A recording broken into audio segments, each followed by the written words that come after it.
Bonsoir à toutes, bonsoir à tous et bienvenue sur Radio Fringale. J'espère que vous allez bien. Ce soir, émission parcours détaillé du Tour de France 2024. Le parcours a été donné il y a à peu près un mois maintenant et on va revenir tranquillement sur ce qui nous attend cette année en juillet. Pour m'accompagner ce soir dans cette lourde tâche, Titien. Salut Titien, comment vas-tu ? Salut Théo, et écoute, content d'être là de retour. Après qu'on ait détaillé le parcours du Giro, on va détailler celui du Tour de France. Donc écoute, il y avait des bonnes choses sur le Giro, il y en a des plus mauvaises. Je pense qu'on va être un peu sur le même constat ici, donc hâte de pouvoir débriefer ça en détail. Super, avec nous, on était 2 sur le Giro, ce soir nous serons 3. C'est Poppy. Salut Poppy, comment tu vas ? Salut à tous. Écoute, ça va super. J'ai l'impression que je me mange du Tour de France à foison après notre Tour de France de rêve avec Raph notamment, mais je suis très content de pouvoir débriefer ce parcours tout frais qui est sorti le mois dernier. Est-ce que ce parcours te fait autant rêver que celui que vous aviez dessiné avec Raph ? Ah, il y a des petites similitudes, ouais, il y a des choses qui me plaisent pas mal, mais on va pouvoir en parler dans la prochaine heure d'émission. Parfait, alors avant qu'on rentre dans le vif du sujet, je vous rappelle que nous sommes en campagne de renouvellement d'adhésion ou d'adhésion si vous n'avez pas encore été adhérent et adhérente à Radio Fringale. Pour ce faire, vous pouvez cliquer sur le lien qui se trouve dans Hello Asso, 2 packs à votre disposition. Le premier pack adhérent classique à 5€. Avec ces 5€, vous êtes adhérent de l'association. Vous pouvez participer aux assemblées générales. Vous pouvez également donner votre avis pour la suite de Radio Fringale. Et puis vous pouvez aussi participer éventuellement aux émissions, sachant qu'on va lancer du recrutement. Alors pour le moment, on est plutôt sur 2 types de profils. Il nous faudrait un chroniqueur et une chroniqueuse pour venir renforcer l'équipe. Et puis on cherche également quelqu'un qui sera intéressé plutôt par la partie com, voire par la partie écriture. Alors ça peut être 2 personnes différentes, une qui fait plutôt de l'écrit et qui souhaiterait rédiger des articles sur notre page Facebook ou Instagram pour faire de l'actualité ou même des sujets qui l'intéressent sur des coureurs, sur des courses, etc. Et puis une partie un peu plus com pour venir filer un petit coup de main à Titien sur tout ce qui est visuel, peut-être éventuellement développer aussi un petit peu de vidéo, notamment le format short qu'on fait pas du tout, mais qui pourrait coller avec différentes émissions qu'on a. Donc voilà, si ça vous intéresse et que vous souhaitez rejoindre l'équipe, il faudra adhérer à la structure. De toute façon, lorsqu'on lancera les candidatures, on vous tiendra informé. Donc restez connectés. Le deuxième pack, le fameux, le Vanderdog, celui qui pour le moment fait l'unanimité chez les adhérents. D'ailleurs, on vous remercie, vous êtes déjà nombreuses et nombreux à nous avoir rejoints, donc c'est top, ou avoir renouvelé votre adhésion après 1 an de confiance déjà, donc c'est super. Ce fameux pack t-shirt à 25€ qui comprend le Vanderdog, l'adhésion bien évidemment, et puis inclus dedans les frais de livraison directement chez vous, les frais de port. Donc voilà, n'hésitez pas à nous rejoindre, ça nous fait très plaisir, ça nous permet de vivre, de nous renforcer, d'acheter de l'équipement, de payer les abonnements à PodCloud pour les podcasts en ligne si vous ne regardez pas sur YouTube, etc. Donc vous êtes ultra important et c'est grâce à vous que Radio Fringale peut se développer, donc n'hésitez pas. Et puis si jamais vous n'avez pas les moyens ou que vous souhaitez pas adhérer, vous pouvez toujours lâcher un petit like sur cette émission, voire la partager ou encore vous abonner si c'est pas le cas. Ça nous permettra de continuer à nous développer et j'espère en tout cas que, comme tu le disais en off tout à l'heure Antoine, l'émission qu'on va faire ce soir vous donnera envie de nous écouter. CF, des petits commentaires sympas qu'on a reçus la dernière fois, on vous voit, ne vous inquiétez pas. Voilà, je pense que le point promo est terminé.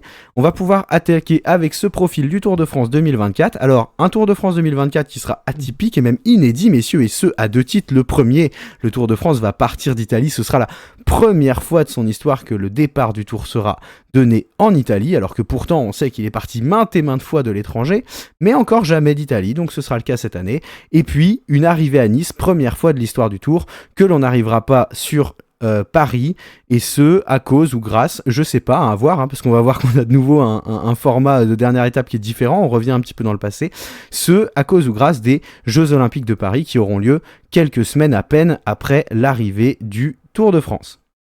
Messieurs, je disais, départ d'Italie, on se plonge directement dans ce Tour de France 2024. Une première étape, Florence-Rimini, 205 km, une étape vallonnée, finalement accidentée d'ailleurs, comme le dit le Tour de France, avec plusieurs bosses, une dernière bosse dont le sommet sera à 25 km de l'arrivée, une bosse de 7,1 km à 4,8%, une étape qui va être costaud, 205 km, ça monte, ça descend à peu près toute l'étape. Moi, c'est une étape qui me plaît bien pour commencer. Je regrette quand même tout de même que le sommet de la dernière bosse soit aussi loin de l'arrivée. Il reste 25 km derrière. Alors, je pense qu'elle pourra quand même faire des dégâts, cette bosse. On l'a vu cette année, hein, lorsque les favoris ont décidé de se taper dessus sur le tour, il n'y a pas besoin forcément d'avoir le col ultra difficile pour que ça pète. Mais malgré tout, voilà, j'aurais aimé l'avoir un petit peu plus proche de l'arrivée. C'est une première étape qui me plaît bien, une étape qui pourra permettre à une échappée de partir, et puis peut-être déjà à certains coureurs du classement général, tranquillement de se tester sans faire la grande bataille, mais juste voilà, si les Pogacar et autres coureurs offensifs sont dans le coin, et ben d'essayer d'aller en mettre une petite pour voir si une victoire est possible. Messieurs, qu'est-ce que vous pensez de cette première étape ? Et Bah, vas-y, Titien, vas-y. ouais, allez, j'y vais. Bon, allez, je vais être dur, je vais rentrer directement dans le dur du sujet, mais premier carton rouge pour moi de ce Tour de France. Aïe, aïe, aïe. En fait, je vais m'expliquer parce que c'est une très belle étape, mais tu vois, on avait fait la preview du Giro il y a quelques semaines et j'avais dit qu'il y avait vraiment pas d'étape qui m'emballait sur ce Giro, mais que la construction, l'agencement m'allait bien. Et ben là, on est sur le problème inverse sur ce Tour de France. Il y a beaucoup de très belles étapes et franchement, vraiment, il y en a des. On va voir tout au long du parcours que individuellement, les étapes sont plutôt magnifiques pour moi. Mais sur l'agencement, ça va pas du tout et ça commence très très mal. Et cette étape, elle est magnifique, honnêtement. L'enchaînement là des 4 dernières montées, il est parfait. Franchement, je la trouve très très belle. Qu'est-ce que ça fait en première étape du Tour de France? Très sincèrement, quelle tristesse je vais avoir quand il va y avoir quand il va y avoir un Total Energy, un Israël et un Intermarché Wanty qui vont partir dès le kilomètre zéro et puis qui va plus rien se passer derrière et j'en ai très peur en fait. J'ai très très peur de ce scénario où première étape du Tour de France où les favoris vont surtout pas prendre le risque déjà de taper dans les réserves et de partir à 50 km de l'arrivée et puis finalement voilà ça fera une première étape piège de passé et on sera content alors que cette étape pour moi elle est très très bien tracée, elle se prête totalement à l'offensive. Mais une étape comme ça, en première étape du Tour de France, très sincèrement, j'y crois pas. D'autant plus que comme tu l'as dit, le sommet de la dernière côte, il est à quoi, à 30, 25 30 km, km. 25 km de l'arrivée. Non, mais pas pour moi. J'ai très peur et c'est pour ça que je mets un premier carton rouge. C'est comment on peut mettre une étape aussi belle. Ou alors il aurait fallu peut-être inverser les deux premières étapes, je sais pas, toujours est-il que j'ai peur. J'ai vraiment très peur du rideau dès le kilomètre zéro avec 4-5 coureurs d'équipes, on va dire, invités, enfin secondaires en tout cas, qui partent et puis un peloton qui contrôle pour des coureurs comme Pedersen, pour Van Aert. En fait, c'est vraiment la crainte que j'ai, c'est de gâcher un aussi bel enchaînement de col et une aussi belle étape pour un résultat final qui me paraît plutôt décevant parce que je vois vraiment pas les favoris prendre déjà le risque de s'épuiser dans l'enchaînement de col à 50 km de l'arrivée. Donc je sais pas ce que t'en penses, Poppy, mais je suis obligé de mettre un carton, allez, orange écarlate sur cette étape. Ouais, je suis plutôt d'accord. Elle est mal positionnée dans les 3 semaines. C'est une étape qui aurait été, comme tu as dit, magnifique, je pense, en milieu de deuxième semaine ou même en milieu de troisième semaine. Elle aurait pu offrir de belles batailles, notamment avec ces 4 bosses là, sur 50 km.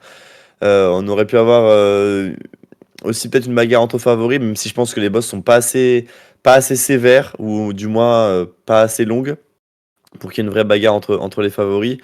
Et puis voilà, ouais, vous l'avez dit, hein, l'arrivée à 25 km de la dernière bosse, c'est pour moi trop long aussi. Donc au final, on aurait pu avoir une étape très animée si elle est arrivée en milieu de tour.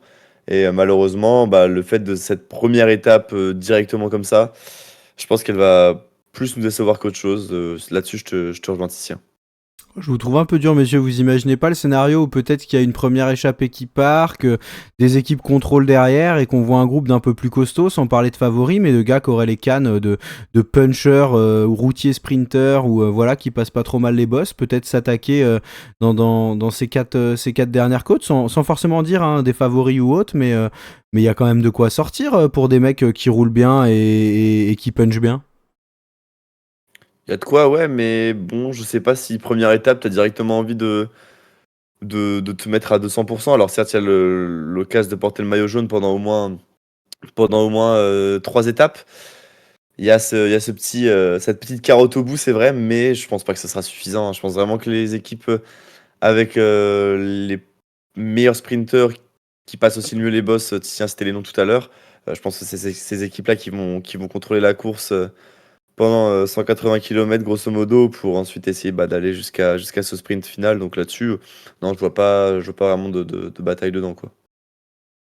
Ouais, ton scénario, Théo, il est plausible et c'est tout à fait possible, mais ça restera, à mon avis, voilà, des bons grimpeurs, mais je vois pas la crème de la crème aller s'expliquer. C'est une première étape, c'est trop risqué. Enfin, j'ai peur, hein, j'ai peur qu'on gâche une étape comme ça, honnêtement, hein. Et puis, enfin, ça risque sûrement d'arriver. Je vois pas de toute façon, c'est un premier maillot jaune en jeu, donc il y a forcément des coureurs, tu vois, des Chicone et tout, des coureurs comme ça qui sur des côtes comme ça vont être très forts et qui vont vouloir attaquer, mais une étape placée comme ça, placée en deuxième ou troisième semaine, vu si t'as des Remco Evenepoel ou des Tadej Pogacar au départ, ils se seraient régalés.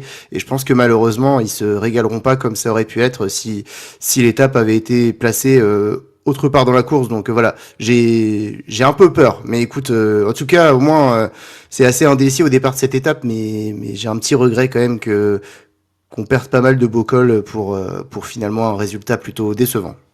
Très bien, on enchaîne sur la deuxième étape de ce parcours, messieurs, Cesenatico, Bologne. Une étape qui va être accidentée également, mais avec des côtes qui seront quand même moins difficiles, en tout cas moins longues que la première étape. On sera plutôt là sur des bosses, voire on pourrait les qualifier même de petits monts, hein, voilà, notamment la dernière bosse qui sera à peu près 12 km de l'arrivée, une côte quand même à 10,6% sur 2 km. On va avoir cet enchaînement, hein, on va la monter deux fois, cette côte de San Luca. Une arrivée accidentée qui pourrait sourire à des sprinter puncher qui passe bien les bosses. Ce qui est sûr, c'est que clairement, 2 km à 10%, si on a des grosses cuisses et qu'on passe pas forcément bien les bosses en étant sprinter, je pense à Groenewegen ou autre, ce sera difficile d'aller jouer la gagne à Bologne. Ça pourrait nous permettre un beau petit scénario de fin, même en imaginant peut-être voilà, des punchers ou des costauds sortir et essayer de résister au peloton. Pas dit que cette étape soit pour les sprinters qui passent le mieux les bosses. Ouais, non, je suis tout à fait d'accord avec toi. Pour moi, ce sera pas du tout pour les sprinters qui passent les bosses et non, enfin, c'est quand même très difficile comme côte, hein.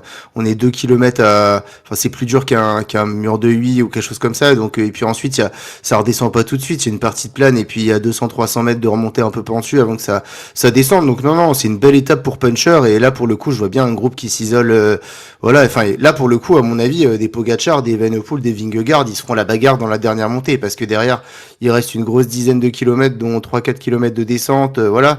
Donc non, là pour le coup, moi je vois clairement une explication entre favoris, tu vois, ça me fait beaucoup penser à la dernière montée, enfin ça me fait beaucoup penser à la première étape de l'an dernier avec la côte de Piquet, ça ressemble pas mal à cette côte de San Luca et je vois bien, comme ce qui s'est passé cette année, voilà, les 7-8 plus costauds du classement général s'isoler dans la dernière bosse, voire peut-être encore moins de coureurs, et puis ensuite filer tout droit jusqu'à l'arrivée pour se disputer la victoire. Donc non, pour moi ce sera ni pour les échappés ni pour les sprinters, mais ce sera carrément pour un des favoris du Tour de France. Ouais, je suis rejoint là-dessus. Pour moi, il n'y a pas de quoi faire vraiment un gros écart pour les échapper. Cette dernière bosse, elle va être très très dure et ouais, une arrivée avec les favoris qui se font un petit peu les premières petites batailles. Alors, il n'y aura pas des gros écarts non plus, je pense, à l'arrivée. Mais voilà, il y a de quoi de voir déjà qui passe à l'offensive, qui semble le plus fort en cette première semaine. Et j'aime bien aussi que ça se brasse un petit peu comme ça dès le début. Et puis, avoir aussi, en fonction du maillot jaune de la veille, comment ça se passera. Par exemple, si un Van Aert est maillot jaune sur l'étape d'avant, comment ça se passe sur celle-ci. Mais je vous rejoins totalement avec notamment cette attaque d'un des favoris dans la dernière bosse.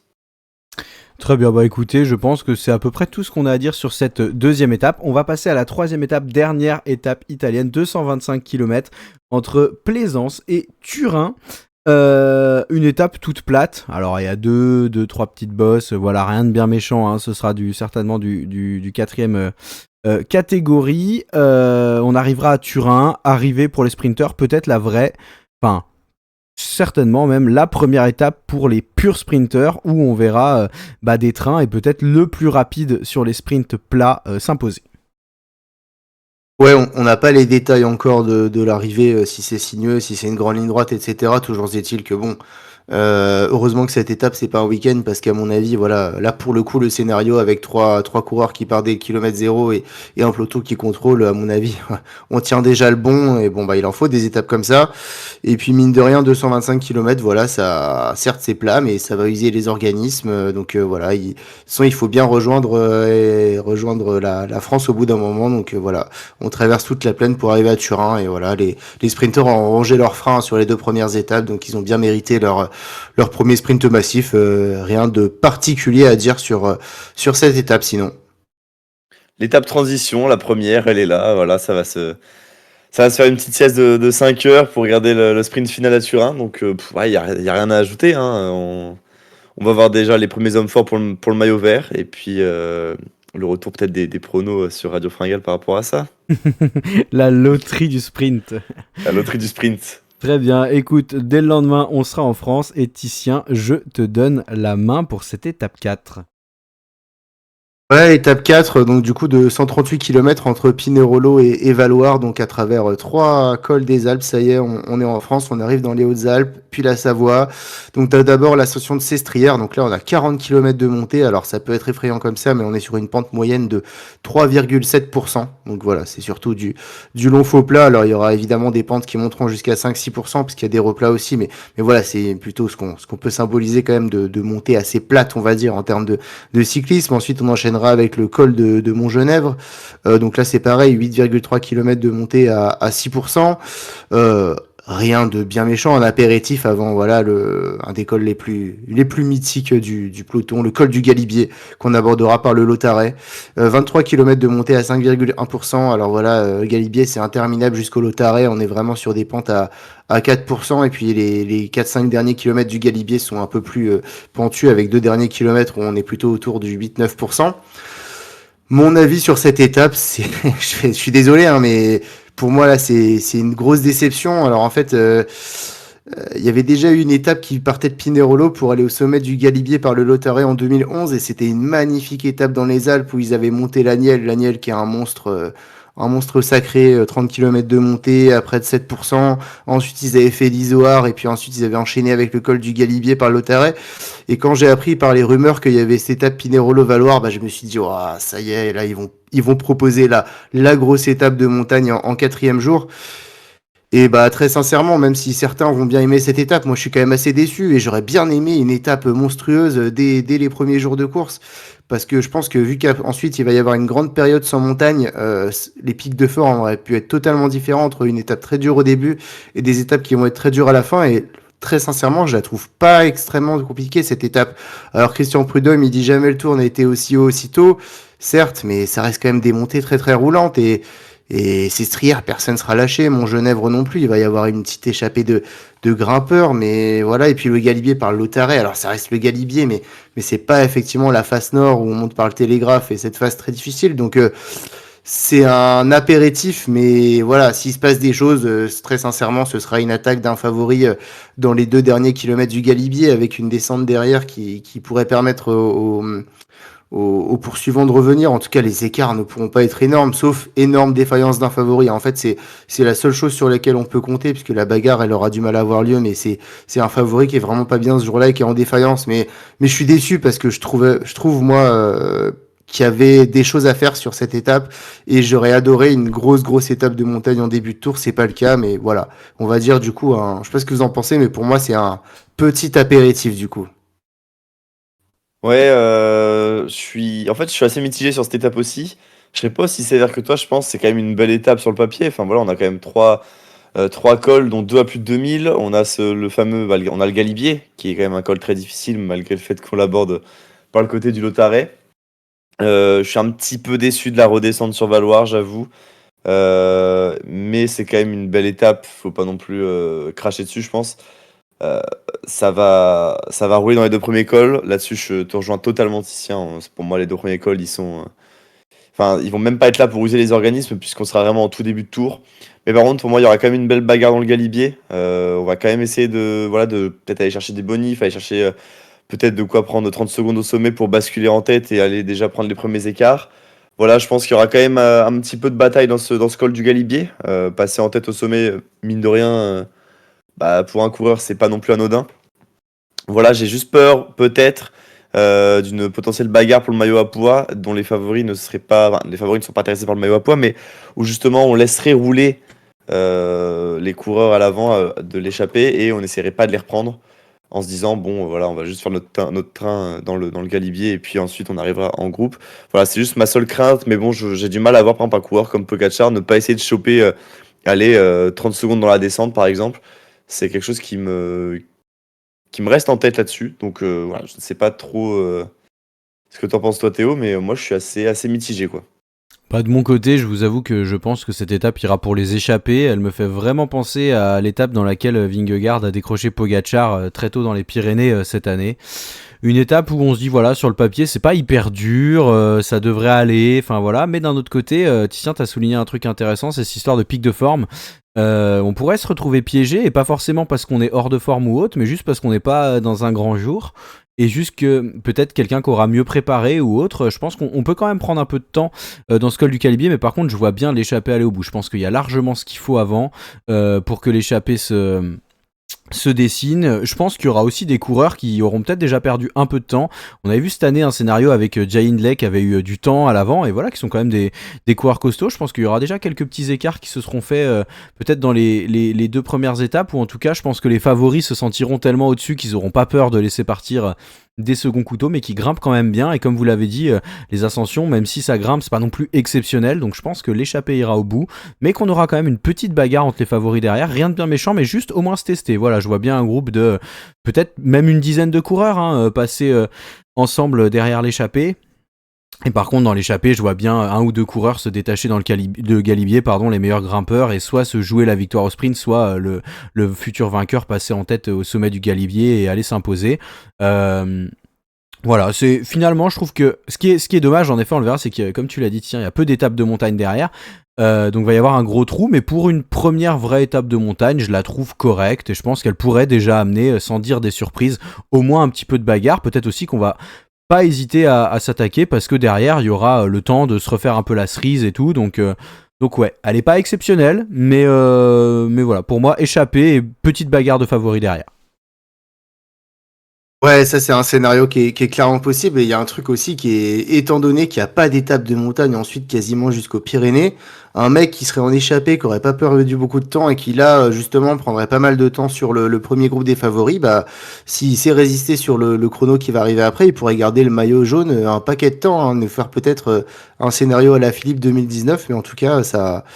Voilà, il peut se passer des choses sur cette étape qui conditionnent pas mal la suite du tour, donc à voir. Je sais pas si vous avez encore des choses à dire dessus. Non, j'espère qu'il se passera plus de choses dans cette étape-là que dans celle du lendemain, personnellement. Ah oui, ah oui. Alors du coup, le lendemain, tu fais bien d'en parler, puisque ça y est, on quitte les Alpes on part de Saint-Jean-de-Maurienne pour aller à Saint-Vulbas, Vulbas, je pense.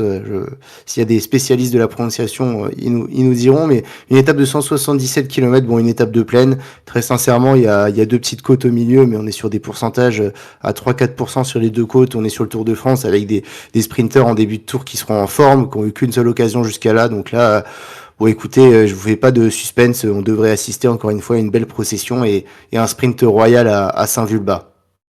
Ouais, bah exactement, un sprint encore une fois.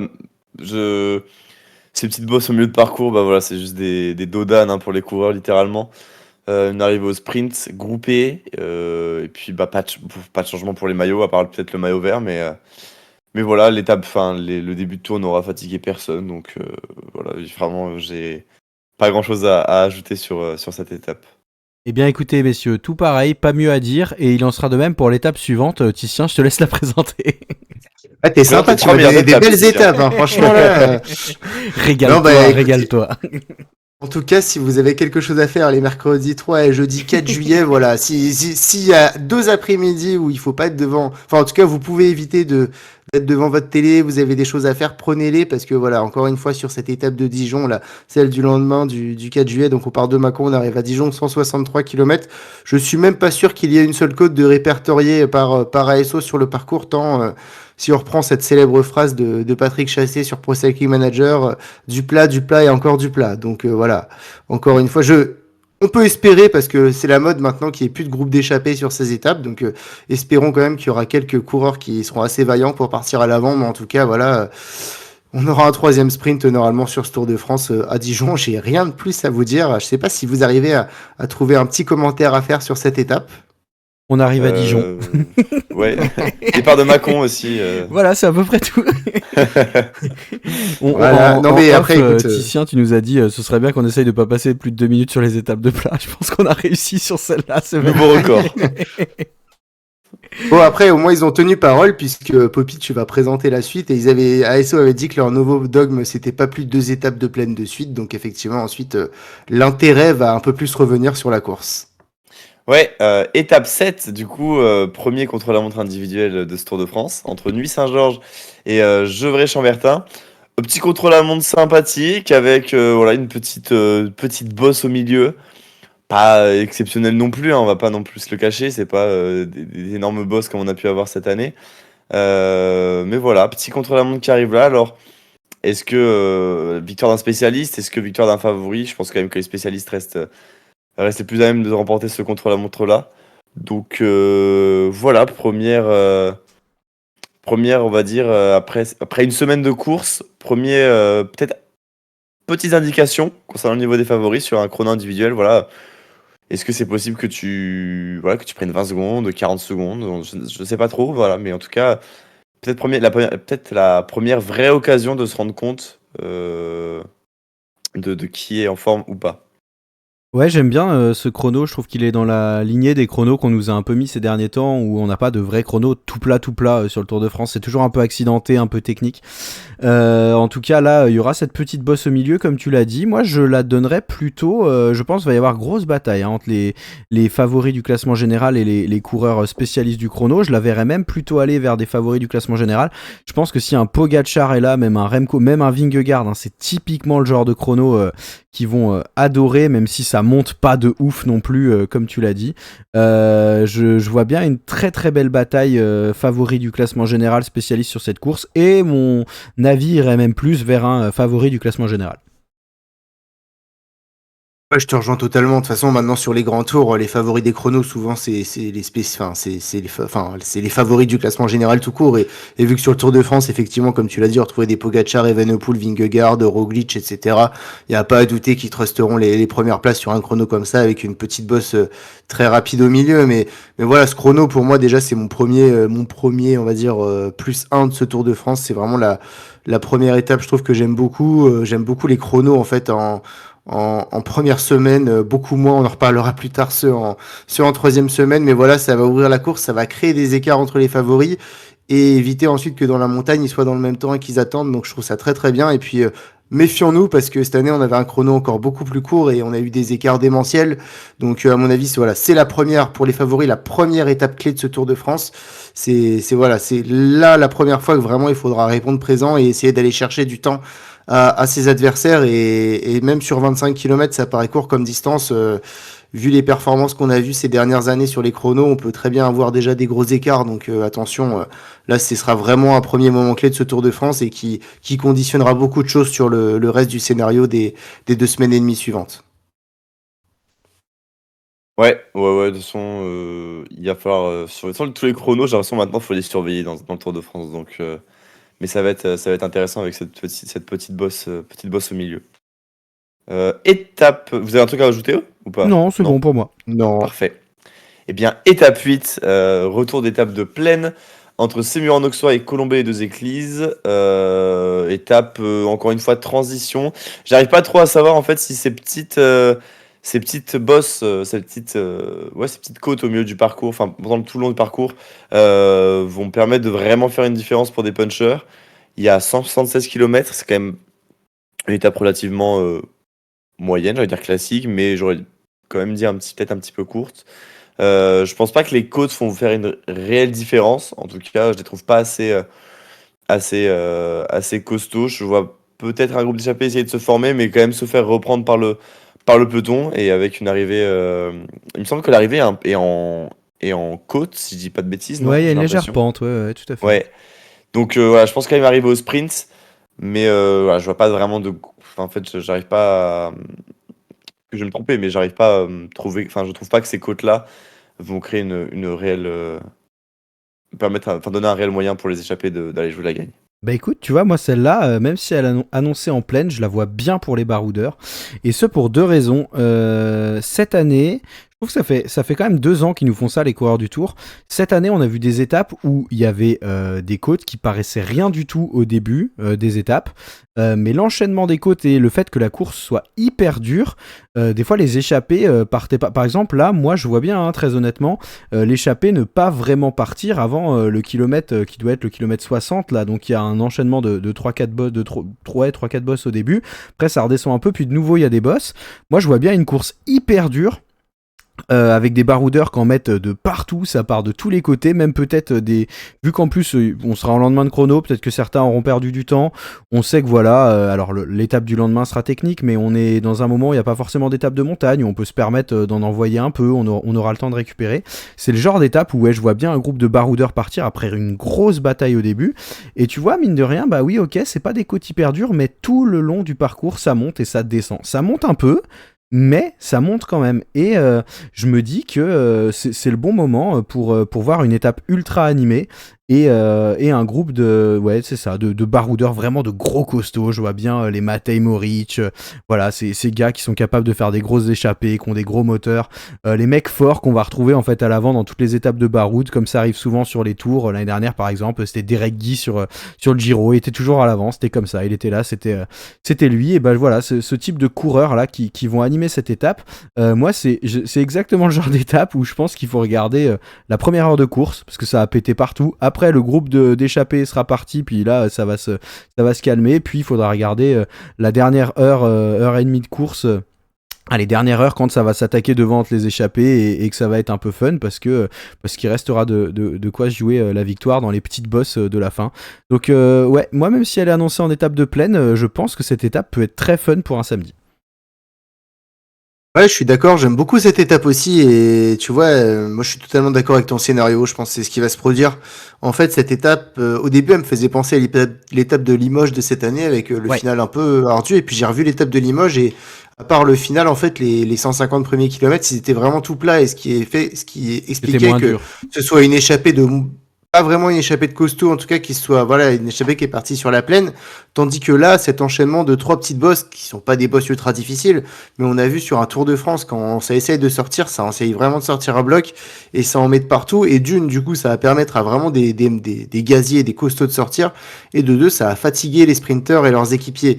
Et pour moi, à part finalement, je vois pas quelle équipe de sprinteurs fera rouler derrière une grosse échappée, à part des Jasper Philipsen, Alpecin avec Philipsen ou Trek avec Pedersen, mais le reste des sprinteurs, à mon avis, c'est trop dur, surtout d'arriver en faux plat montant face à Philipsen et Pedersen, ça risque d'être vraiment très difficile pour les autres sprinteurs. Donc, on pourra avoir vraiment des costauds qui partent et puis derrière, pas assez d'équipes de sprinteurs en tout cas qui s'y mettent. Donc, en tout cas, voilà. Après, on dit ça, le sprint n'est pas du tout exclu. Toujours est-il qu'en tout cas, ça met de l'incertitude sur cette étape et c'est ça qui est vraiment sympa, c'est que c'est pas une étape où on se dit bon, j'allume ma télé à 5 km de l'arrivée et puis il y aura le sprint. C'est voilà. Il y a plusieurs scénarios possibles, il y a de l'incertitude et puis la veille, pour beaucoup, le contre-la-montre, ce sera une journée de repos. On sait que c'est quand même pas non plus trop difficile de rentrer dans les délais sur un contre-la-montre. Donc voilà, il y en a qui vont s'économiser la veille sur 25 km et qui vont partir tambour battant pour les 2 étapes du week-end. Donc non, j'ai pareil, c'est un plus 1 sur cette étape. C'est très très très sympa pour une étape de fin de première semaine. Donc écoute, on verra ce qui se passe, mais en tout cas le terrain est là. Puis tu sais, je vois bien, tu disais par exemple des sprinteurs qui pourraient contrôler. Moi je vois bien, franchement, je suis Pedersen là-dessus, je vois que ça va en mettre partout. Bah, je dis à deux gars, bah go, on essaye de partir dans la prochaine échappée. Et si c'est un groupe de, voilà, une vingtaine de coureurs qui est à l'avant, on peut largement retrouver des sprinteurs qui passent bien les bosses avec un ou deux équipiers pour contrôler. Et puis après, ça se jouera comme ça se jouera sur la fin, hein. Ou Magnus, hein. Ah mais Magnus, elle est 100% pour lui celle-là. De toute façon, vous le savez, hein, inutile de le dire, c'est pour ça que je l'ai pas précisé. Ah, ou Non, mais ouais, Thibaut Pinot, le coureur de l'année. Hein. Le comeback. Oui, évidemment. Non, mais ces petites bosses, elles peuvent être bien, hein. En vrai, si elles sont assez compliquées, l'étape va être vraiment super intéressante de toute façon. Donc, ça va être plutôt agréable. On passe à la suite. Oui. Étape 9. Entre 3 et 3. Petite boucle entre cette ville-là. Eh bien, moi, j'aime beaucoup cette étape. Il y a 200 km. On va pas avoir forcément de grosses difficultés. La vraie difficulté, ça va être de passer au travers de ces chemins blancs qu'on avait vus au Tour de France féminin de 2022. Et moi, j'avais adoré cette étape du Tour de France féminin.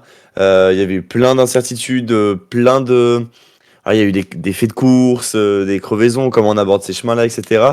J'ai trouvé ça super intéressant. Et en fait, voilà, j'en attends quand même un peu de cette étape-là. Il y en a beaucoup qui l'a trouvé inintéressante. Quand j'avais regardé un petit peu quelques réactions à ce tour, beaucoup trouvaient cette étape-là pas très intéressante parce que voilà, les chemins blancs, bon, c'est sympa, mais en fait, souvent, ça apporte bah, voilà, justement ces faits de course qui sont un petit peu aléatoires. C'est-à-dire que bah, si Pogacar crève dans le dernier chemin blanc et qu'il prend 45 secondes, bah, pas de chance à lui, quoi, tu vois. Mais moi, je trouve ça intéressant, justement, parce que ça met il y a une ombre qui plane au-dessus de chaque coureur, surtout les favoris, de comment, bah, est-ce que je vais crever, est-ce que je vais tomber, est-ce que va y avoir est-ce que ça va être tendu toute la course, voilà, voilà. Donc moi, je trouve cette étape vachement intéressante, pas forcément dans le profil, mais plus dans comment la course va se dérouler par rapport à ces chemins-là. Sachant que le dernier chemin blanc, il est à moins de 10 bornes de l'arrivée, donc ouais, moi je trouve cette étape, elle est assez intéressante. Enfin, moi je trouve qu'elle va être quand même assez intéressante. Je sais pas ce que vous en pensez, vous, mais voilà, moi elle me plaît. Écoute, moi je suis 100% d'accord avec toi et ce pour 3 raisons. La première, on a parlé des chemins blancs qui ont été mis sur le Giro cette année. On était très déçus parce qu'il y en avait, mais il n'y en avait pas assez. Là, on a dit, on fait une étape chemin blanc.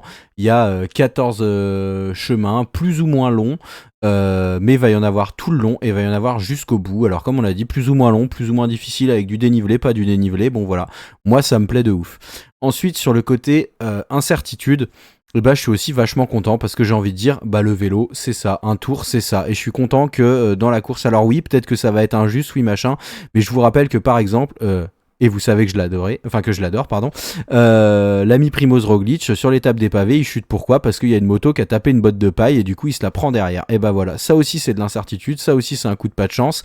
Et je veux dire, il y en a tout le temps, il y en a partout, et je préfère que du coup ça se fasse sur des chemins blancs où en effet, bah peut-être que ça va rendre le truc un peu épique, peut-être que voilà, plutôt que ça se fasse pour d'autres faits de course à d'autres moments. Et enfin, bah, je suis content qu'on voit des chemins blancs sur le Tour de France. J'aime bien quand il y a une étape un peu technique, un peu spéciale avec, bah là du coup ce sera, on peut le dire, hein, quand même un peu de la nouveauté sur le Tour de France. Bah voilà, moi elle me plaît bien. On n'a pas de pavé cette année, mais on a les chemins blancs. En plus, ça viendra quand même étayer cette semaine où bon, on a le chrono qui sera sympa et puis on aura l'étape de la veille. On s'enjaille sur l'étape de la veille, mais c'est quand même pas une bonne vieille bien grosse étape de montagne sympa type le Granon il y a 2 ans quoi. Donc voilà, ça viendra clôturer plutôt avec du fun cette première semaine du Tour de France. Donc pour moi, étape que je kiffe et je suis bien content de l'avoir. Eh ben, je vous suis totalement, je surkiffe, je suis trop content qu'il y ait cette étape et c'est mon coup de cœur de ce Tour de France et c'est incroyable et ASO, désolé de le dire comme ça, mais ils les ont posés sur la table là et c'est pas un chemin blanc ou deux qu'ils ont mis, il y a 14 chemins blancs quoi, je sais plus, ça fait 30 km de chemin blanc sur l'étape, c'est énorme quand on sait que les chemins blancs, la nervosité que ça crée, le risque que ça comporte, etc. Alors j'ai regardé un peu dans le détail, c'est quand même pas les pires chemins, hein. C'est pas ceux où globalement t'as 10 crevaisons par chemin, c'est quand même des beaux chemins. On a vu quelques photos aussi. Non, ça va être très très sympa. Non mais moi je kiffe. Hein. Et puis en plus, voilà, vous l'avez dit, ce qui est hyper intéressant avec cette étape, c'est l'incertitude. Et moi j'adore ça, de me dire bah c'est surtout ces étapes-là qui me font rester du baisser de drapeau jusqu'à la ligne d'arrivée scotché à la télé. Les étapes de plat, tu sais que bon, il va pas se passer grand-chose avant l'arrivée. Les étapes de montagne, c'est super intéressant, mais tant qu'ils sont pas dans l'école. Voilà, tu sais, en fait, sur ces étapes-là, là où sont les moments clés, ici, à partir du premier chemin jusqu'à la ligne d'arrivée, mais il faut plus décrocher de son écran, il peut se passer des trucs en course à n'importe quel moment. Et ça, c'est juste génial. Ça se trouve, à la fin de l'étape, ils arriveront tous dans le même temps.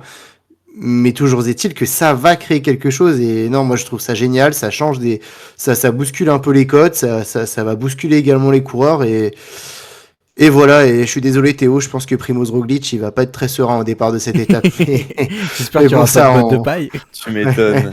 On en reparlera, non mais en tout cas, c'est bravo à SO de l'avoir, voilà, je pense qu'il envisageait depuis longtemps, et franchement, ils l'ont pas fait à moitié, ils sont allés au bout du concept, on verra ce que ça donnera, mais au moins on y est, une grosse étape avec pas mal d'incertitudes, et puis tu vois, moi je trouve ça justement pas mal que dès les premiers, enfin ce soit les premiers chemins où il y a des petites côtes, parce que du coup, si ça part, si tu vois, il y a des cassures parce que sur les chemins, tout le monde n'est pas à l'aise, des crevaisons, ça peut créer des petits groupes par-ci par-là.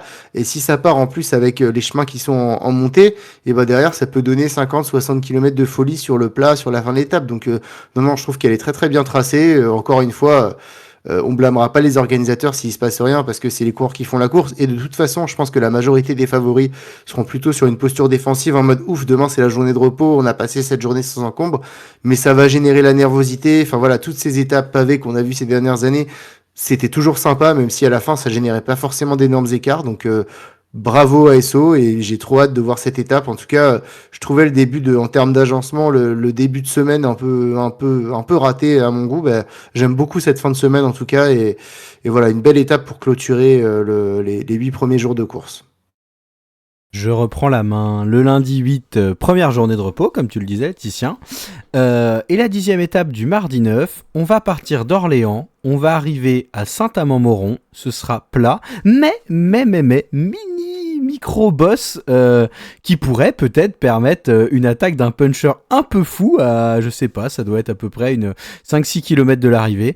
Non, en fait, j'y crois pas trop, mais j'essayais de la rendre fun, voilà, c'est tout. Non mais juste je voulais dire qu'effectivement c'est plat comme la main. Alors attention, au Tour de France 2013 ils étaient arrivés à Saint-Amand-Moron et je me souviens que j'avais bien suivi cette étape à l'époque. Ça soufflait, le vent souffle pas mal dans la région, donc je pense que c'est le principal danger sur cette étape. Et voilà, ils étaient à peu près le même parcours, la même arrivée, et Valverde s'était fait avoir sur une cassure. Il y a une bordure qui avait été lancée par l'équipe de Contador, etc. Et puis un Valverde, je crois qu'il avait perdu 10 minutes là-dedans, donc dans la région, si le vent s'en mêle, il peut se passer des choses. Si le vent n'est pas là, bon bah les gars, on aura un magnifique sprint à Saint-Amand-Moron, mais voilà. De toute façon, il en faut des étapes de transition comme ça. Donc, écoute, on va espérer qu'il y a un peu de houle ce jour-là.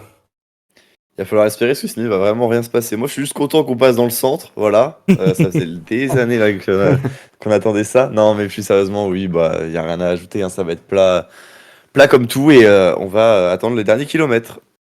Le lendemain, Évaux-les-Bains, le Lioran. Là, clairement, ça risque d'être plus funky. Alors, c'est annoncé comme une étape de montagne. On a 211 bornes.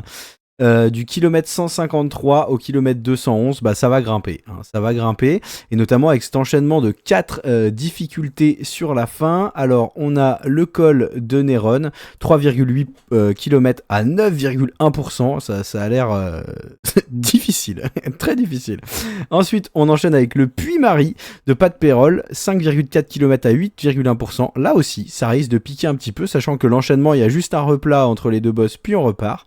Ensuite on descendra vers le col de Pétrus, 4,4 km à 7,9%, petite descente, et pour terminer, le col de Fond de Serre, 3,3 km à 5,8%. Cette fin promet pour moi d'être explosive. Je pense que certains auront des fourmis dans les pattes, sachant que derrière, on va le voir, il n'y aura pas forcément d'étape de montagne tout de suite. Donc si on a envie de griller quelques cartouches, on peut se le permettre, ça risque d'être plus tranquillou les jours qui vont suivre. L'étape va être longue, donc ces derniers kilomètres, bah, mine de rien, il aura fallu se taper les 150 km avant. Ce petit enchaînement de boss là, je me dis que s'il y en a qui veulent mettre le feu aux poudres, ce sera le terrain pour. Il n'y aura pas de montagne dans les 2 jours suivants. Avant, on aura une étape toute plate, et puis juste avant, une journée de repos. C'est l'occasion de se bastonner, messieurs. Ouais, totalement. Cette étape, elle est très belle. C'est aussi un de mes coups de cœur de ce Tour de France. Et l'enchaînement Nérol, Pas-de-Pérol, c'est encore cool que ce soit pas le dernier de l'étape parce que du coup, ça peut lancer la course de loin. Et déjà, cette étape est longue. Elle va faire appel 211 km. Ça va faire appel aux capacités d'endurance des coureurs. Et puis, ouais, Néron, quand même, 4 km à 9%. Le Pas-de-Pérol et les 3 derniers kilomètres du Puy-Marie, ils sont également à près de 8-9%. C'est très, très difficile. Donc, non, là, pour le coup, chez les favoris, il y a moyen de créer du mouvement et qu'à 50 km de l'arrivée, ce soit la folie. Et puis derrière, Pertus, ça reste quand même encore très difficile, hein, 4 km à 8% de moyenne. Alors, le fond de serre, effectivement, bon, là, c'est la moins grosse difficulté, mais normalement, la course sera lancée. Je serais très déçu s'il se passe pas grand chose sur cette étape, parce que là, pour le coup, un mec qui arrive à s'isoler loin de l'arrivée, il y a que des enchaînements qui peut retomber sur un coéquipier. Derrière, ça s'organisera jamais. Un favori qui explose dans Néron ou dans le Pas-de-Pérol, il peut prendre un très très gros tarif d'ici à l'arrivée. Donc, il y a vraiment de quoi faire sur cette étape. Ça va vraiment pas être une étape facile, plus difficile en tout cas que ce qu'indique le profil comme ça. Donc, très très épais par cette étape et j'ai hâte d'y être. Ouais, et je pense que c'est aussi une étape où la pression va monter petit à petit. C'est-à-dire que bon, bah, au début, c'est plat, il va pas se passer grand-chose. Et puis à l'approche du col de Néron, je pense que ça va commencer un petit peu à s'agiter à l'avant, à vouloir bien se placer, etc. Et en fait, on va sentir la pression monter dans cette étape-là. Et je trouve que ça va être assez agréable en tant que spectateur enfin, moi, je sais que quand je regarde une étape et que on voit que ça s'active beaucoup, je le ressens vachement devant ma télé. Genre, tu sais, tu commences à te lever, tu commences à changer de position, etc., etc. Donc, non, non, en vrai, ça va être super cool. Puis, l'enchaînement, ouais, Néron, pas de Pérol, c'est pas non plus, c'est vraiment pas simple. Je crois que même pas de Pérol, t'as des passages à plus de 10%. Donc, ouais, c'est très, très, ça va être une étape, moi, où, clairement, je pense dans ces 11 premières étapes, c'est top 3 facile des étapes qui me plaît le plus, hein. Ça va être vraiment super. Et ces difficultés qui s'enchaînent à la fin, et avec une étape longue de plus de 200 km, ça va vraiment user les organismes. Donc, non, non, ça va être vraiment, je pense, une super étape à suivre. Le lendemain, messieurs, étape 12, Aurillac, Villeneuve-sur-Lot. Une étape 204 km, encore plus de 200 km pour cette étape.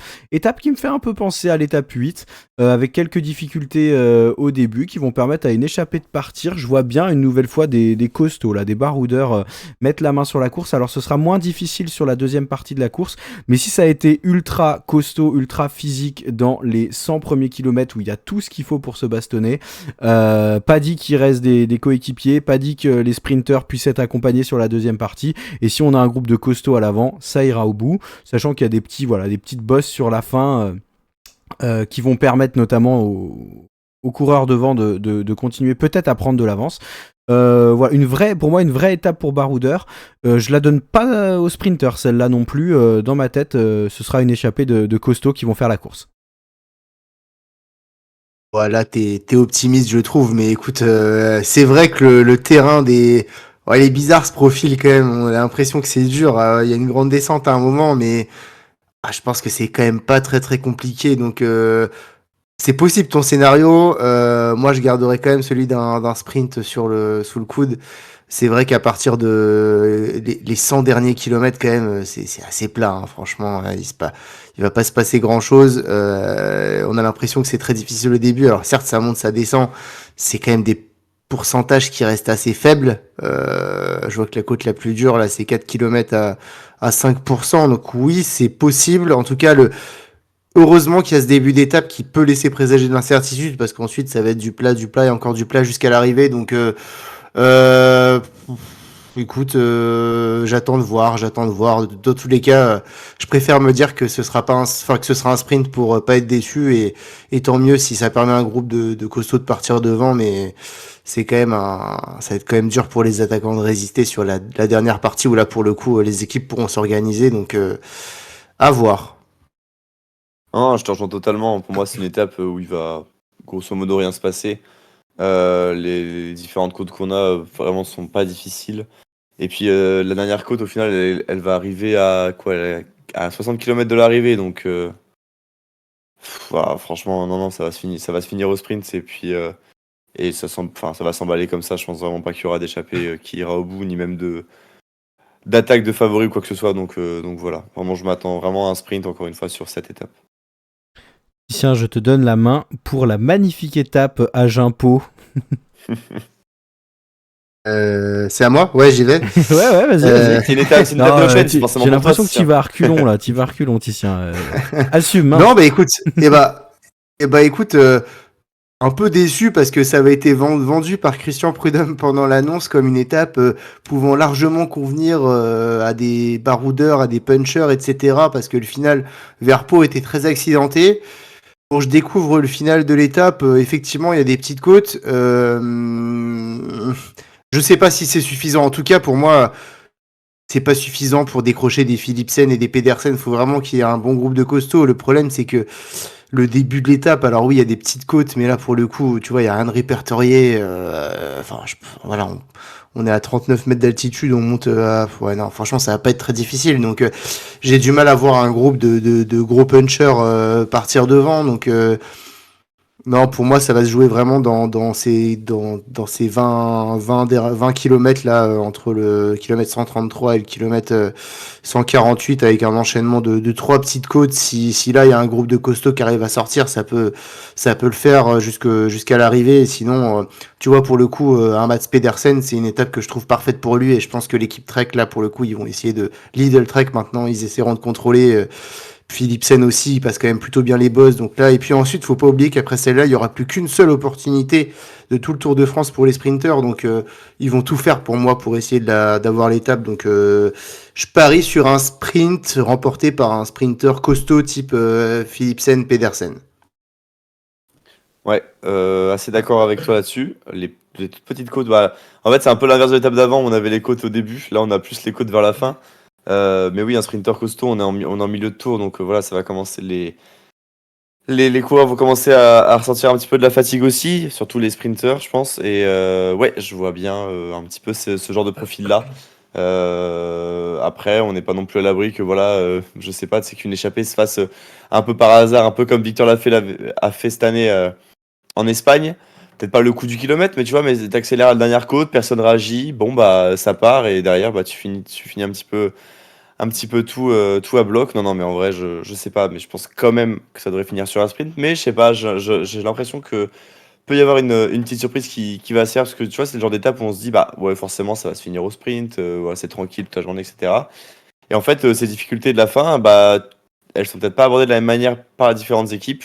Et il y a peut-être des coureurs qui vont essayer de sortir leur épingle du jeu sur la fin et peut-être surprendre les groupes de sprinteurs notamment. Donc en vrai, à voir, mais je sais pas, j'ai la sensation que on peut avoir une surprise. Eh bien pour moi, messieurs, je reste dans ce que j'ai dit, hein. La veille, les sprinters seront piégés et battus par les échappés. Ils ne laisseront pas passer cette étape-là. Je pense également que 2 km à 5%, c'est pas assez dur. 2,5 km à 5%, c'est pas assez dur. Même pas 1 km à 6,6%, c'est pas assez dur. Le tout à plus de 15 km de l'arrivée. Mats Pedersen, je pense à Philipsen, je pense à un Jonathan Milan qui pourrait être là aussi. Ils vont être là easy peas. Et même si par exemple Van Aert est là aussi, même s'il il sera peut-être leader sur le Giro, hein, mais voilà, s'il vient en tant que... Il vient de sortir son programme entier de la saison, là, il sera pas là. Ah, il fait pas le tour du coup? Il fait que le Giro? Il fait pas le tour. Ok. Il fait que le Giro, Et ouais. Volta aussi, pas de tour. Ok, je sais pas du coup si... Enfin, qui sera là, mais clairement... Pour moi, il y a des sprinters qui passent. En gros, aujourd'hui, si tu veux gagner des étapes sur le tour en tant que sprinter, à part du tout plat, tu dois passer ça. Les mecs, ils le savent, ils s'entraînent pour ça toute l'année, ils vont le passer, ça se terminera en sprint à Pau. Sachant qu'en plus, c'est faux plat descendant entre la dernière côte et Pau, donc là, pour résister à un peloton lancé probable. comme des ânes, impossible. C'est probable. En fait, t'as raison. Pour que ça arrive pas au sprint, il faut que le début de l'étape soit dur. Parce que si le début d'étape est pas dur, c'est jamais un groupe d'hyper costauds qui va partir. Et ensuite, ils sauront contrôler les sprinters. Ils sont pas mauvais là-dedans. Donc, tandis qu'un début d'étape très difficile, ça use les équipiers. Ça permet vraiment à des costauds de partir et de pas être vus ensuite. Et c'est pas le cas de l'étape de Pau. Moi, je trouve qu'elle avait quand même été un peu survendue par Christian Prudhomme à la cérémonie. Donc, bon, écoute, on verra. Est-ce que vous avez encore des choses à dire sur cette étape? Non. Non. Eh ben, on va se diriger tranquillement vers les choses qui me fâchent un peu plus. On arrive dans les Pyrénées, étape 14. Alors, encore une fois, une étape courte, 152 km. Vous allez voir que l'ensemble des étapes de montagne, c'est quand même pas très long.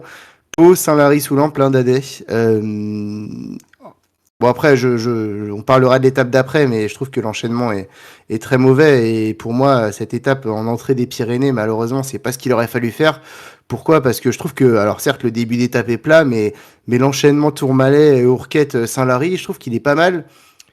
Et en deuxième étape, ça aurait permis, voilà, comme on a pu voir cette année sur la deuxième étape des Pyrénées, dans le Tourmalet, de lancer dès le Tourmalet les grandes hostilités, de lancer des mouvements d'équipe et d'avoir une étape très animée dans cet enchaînement entre les trois cols. Ici, finalement, comme c'est la première étape des Pyrénées, bah, je peux vous dire le scénario très facilement. Il y a une échappée qui va partir.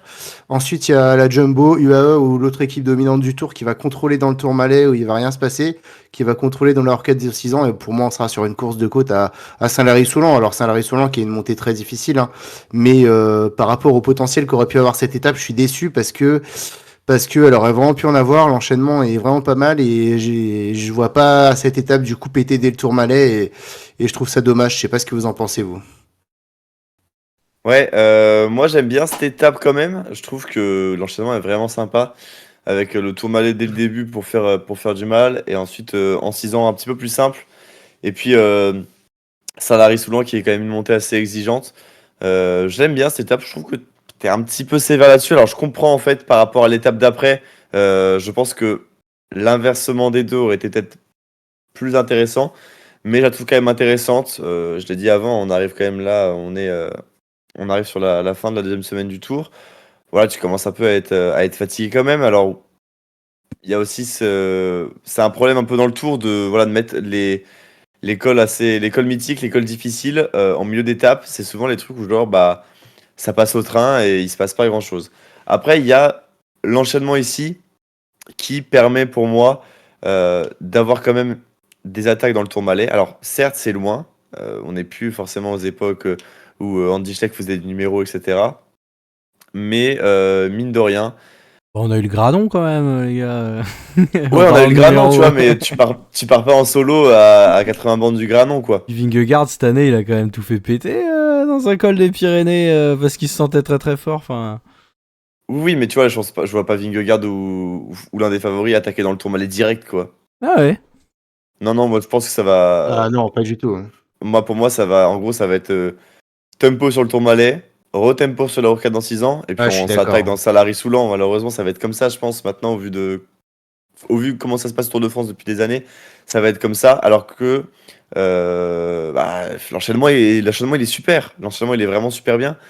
Mais bon, ouais, voilà, quoi, c'est le problème du Tour actuellement. Bon, après, c'est un autre débat, mais c'est le problème du Tour actuellement où bah, t'as pas envie de tenter un coup de poker. Alors peut-être si cette étape elle arrive à la fin du tour et que genre t'as 2 minutes de retard, bah qui sait, vas-y, bah je tente dans le Tourmalet, quitte à tout perdre, bah j'y vais quoi. Mais bon, je pense que c'est vraiment comme le scénario enfin, le même scénario que Titien a dit. Même si je trouve que t'es quand même un petit peu sévère par rapport à ça, mais je pense que ça va quand même être ce scénario-là. Ah ouais, bah moi les gars, vous savez quoi, franchement, non, je l'aime bien cette étape, et alors ce pour deux raisons. Déjà, je pense qu'il y a des favoris qui auront pu perdre du temps de ouf dans les semaines. Alors, par exemple, ne serait-ce qu'un favori qui sur l'étape de 3-3 sur les chemins blancs, bah voilà, a pas de chance et perd 1 minute 30. Pour moi, l'étape, du coup, je vais faire l'enchaînement parce que faut que je vous explique mon raisonnement, mais l'étape du plateau de Bay, ça va être une course de côte. Voilà.